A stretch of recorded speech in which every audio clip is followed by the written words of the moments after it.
Assalamualaikum warahmatullahi wabarakatuh.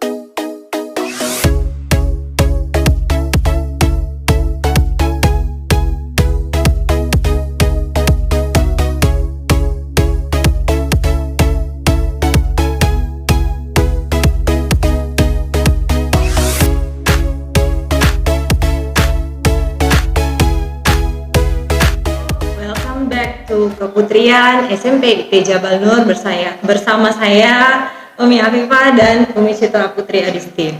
Umi Citra, apa kabarnya hari ini Umi? Alhamdulillah khair nih. Baik, bagaimana kabar Umi? Alhamdulillah baik. Nah, today we are going to talk about meninggalkan hal yang samar.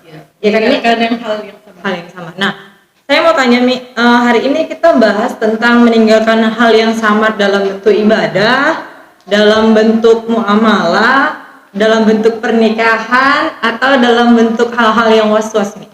Oke, jadi itu benar semua Mi. Kita akan masuk dalam bentuk ibadah, muamalah, pernikahan dan semua di bab ilmu. Jadi Oke. itu termasuknya. Boleh dijelaskan nggak Mi, atau boleh dibacakan hadis yang berhubungan dengan meninggalkan hal yang samar? Di sini kita akan ngambil hadis Arba'in yang ke-11, meninggalkan hal yang samar. Dalam hadis riwayat Tirmizi dikatakan bahwasanya An Abi Muhammad bin Hasan bin Ali bin Abi Thalib bin Rasulullah sallallahu alaihi wasallam wa raihatihi radhiyallahu anhuma qala hafiztu min Rasulillah sallallahu alaihi wasallam da'ma yuribuka ila ma yuribuk. Artinya apa tuh Mi? Oke, Boleh artinya dibacakan? intinya di sini hadisnya sangat pendek ya Mi. Cuma da'ma yuribuka ila ma yuribuk. Artinya tinggalkanlah apa-apa yang meragukanmu menuju apa-apa yang tidak meragukanmu. Oh, jadi tinggalkan apa yang meragukanmu menuju apa-apa Apa yang tidak meragukanmu. yang tidak meragukanmu. Nah, contoh yang kita buat ragu tuh kayak mana nih? Maksudnya boleh dijelaskan dulu yang membuat ragu tuh biasanya apa aja sih hal-halnya? Yang pertama yang kita was-was itu yang pasti dalam hal ibadah, misalnya dalam wudu, dalam sholat, dalam hal apapun. Karena yang membuat ragu itu semua dari setan. Makanya keluar hadis ini. Oh, makanya keluar di sini. Jadi kalau was-was itu dalam bentuk masuk hal yang samar juga, was-was. Termasuk hal yang sama. Oke. Gini Mi, kalau tadi tentang wudhu kan, misalnya kita lagi ngambil wudhu nih kan. Nah, setelah selesai wudhu ternyata kita sholat. Ketika sholat itu selesai sholat kita baru teringat ragu apakah tadi wudhu kita sudah mengenai siku belum airnya itu. Nah itu gimana nih? Apakah sholatnya batal atau wudhunya harus diulangi dan kita harus sholat lagi? Sekali lagi kalau misalnya dalam hadis da'ma yuribuka ila ma yuribuk. Artinya tinggalkan hal yang meragukanmu. Artinya kalau misalnya itu ragu, antum misalnya belum ngambil wudhu nih, atau lupa udah ngambil wudhu sampai situ atau enggak, sebaiknya antuna lakukan wudhunya lagi supaya hati antum tidak was-was, karena supaya menuju hal yang merugikanmu. Hal yang tidak merugikanmu. Iya. Nah gitu ya Mi. Nah jadi berarti sama halnya seperti ketika kita melakukan sholat, kemudian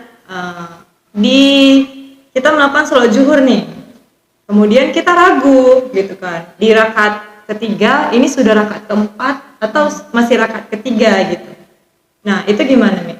Apakah kita batalkan aja sholatnya atau kita tambah rakaatnya lagi supaya hilang ragunya? Oke. Itu biasa ya Mi. Biasanya kalau setan tuh bukan hanya meragukan apa aja Mi, bukan kayak misalnya kita lupa, bukan aja kita juga ngantuk juga itu diganggu setan. Jadi itu membuat kita was-was sampai kita terlupa ya Mi. Sampai kita melupakan hal yang seharusnya kita ingat dan kita mengingat apa yang harus kita Seharusnya kita lupakan. Iya. Insyaallah. Jadi kalau misalnya kita sholat itu kan biasanya kalau zuhur nih, kita contoh tadi Umi bilang 3 atau 4 ya. Iya. Berarti itu contohnya kalau nggak sholat zuhur, sholat asar atau sholat isya. Iya. Berarti kalau misalnya kita ragu, biasanya kan kita takut kekurangan. Berarti kalau misalnya kita takut kekurangan biasanya 4, 3 nih jadinya ini udah kita tambah aja. Tambah aja. Kita tambah nih, tapi kalau waktunya nggak lama ya nih. Jadi kalau misalnya jarak waktu kita sadar itu nggak lama, itu langsung aja berdiri tambah rakaatnya. Setelah itu sujud sahwi. Setelah itu salam lagi. Tapi kalau misalnya kita itu ragu itu berlebihan, maka kita boleh langsung saja atau boleh mengulangnya kembali. Langsung gitu ya, Mi. Itu tadi kan kalau soal ibadah. Nah, kalau soal najis nih, mau bahas di najis kan, sama gitu. Kayak kita lagi di sekolah nih kan. Nah, di sekolah kita kan ada merpati tuh kan. Biasanya merpati itu kan ketika terbang langsung mengeluarkan kotorannya gitu kan nih. Ternyata kita kan masih lama nih, masih cukup lama di sekolah dan kita mau sholat zuhur lagi di sekolah. Si merpati terbang, kemudian terkenalah kotorannya di jilbab, ya kan nih? Atau di baju, kalau jilbab kan bisa dibuka. Di baju yang tidak mungkin dibuka kalau di sekolah kan. Nah, sementara kita harus melakukan sholat zuhur. Menurut Umi, setelah dicuci, tapi kita masih ragu nih. Nah, itu gimana nih? Ya, menurut hadisnya?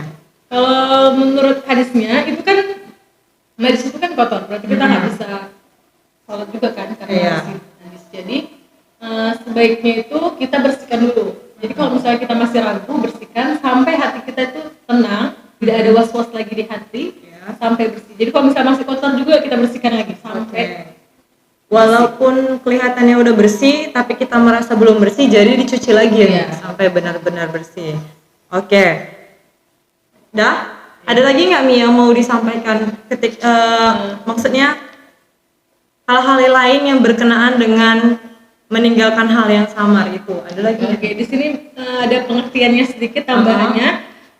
Seperti dalam hadis tersebut bahwasannya keraguan yang dimaksud bukan hanya was-was, tapi jika berupa was-was tidak perlu diambil pusing. Jadi kita nggak perlu ngambil pusing nih. Jadi kalau misalnya was-was, kalau bisa lakukan silahkan. Kalau misalnya gini kan, tadi dibersihkan ya udah dibersihkan. Tapi kalau misalnya yang tidak perlu dikhawatirkan, yang tidak perlu. Contohnya itu misalnya kita nih wudhu nih, wudhu. Tapi kita khawatir nih, kita tadi buang air kecil atau enggak ya, atau berhadas atau enggak ya gitu. Itu sebaiknya dihilangkan saja karena itu tidak perlu. Karena tadi kan kita udah ngambil wudhu. Jadi berarti kalau wudhu kita sah, kita akan melakukan sholat insya Allah sah. Jadi nggak perlu mengkhawatirkan hal yang nggak penting. Berarti sama kayak misalnya kita udah baru takbir nih, Allahu Akbar.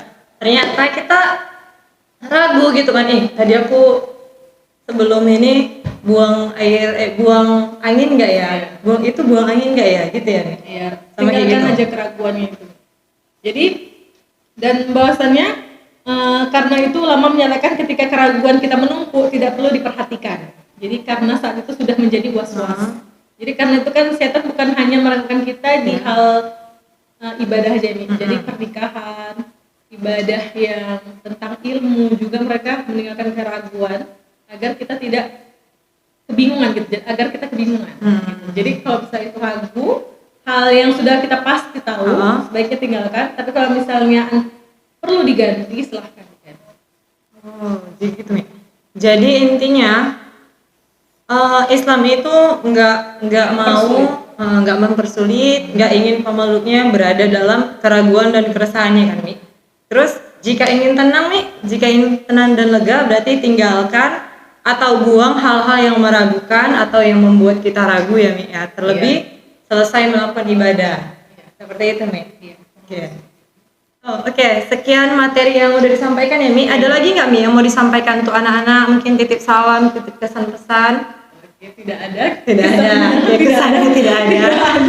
Tapi antum jangan lupa untuk membuat kesimpulan tentang materi apa Mi? Meninggalkan hal yang samar. Kemudian dicatat ya kan? Dicatat di buku. Terus Mi, kesimpulan terbaik ada hadiahnya nggak? Nggak ada. Nggak ada. Jadi yang kalian dapat hari ini adalah hanya ilmu, tidak ada hadiah berupa bentuk. Tapi insya Allah dapat hadiah dari Allah Subhanahu Wa Taala. Ya. Dari Allah Subhanahu Wa Taala. Lebih besar pastinya. Subhanallah. Oke, sekian keputrian kita hari ini. Jika ada salah kata, itu datangnya dari kami. kita tutup keputrian hari ini dengan doa kifaratul majelis. Mitra Subhanallahumma wa bihamdika asyhadu an la ilaha illa anta astaghfiruka wa atubu ilaik. Sampai jumpa di keputrian minggu depan. Wassalamualaikum warahmatullahi wabarakatuh.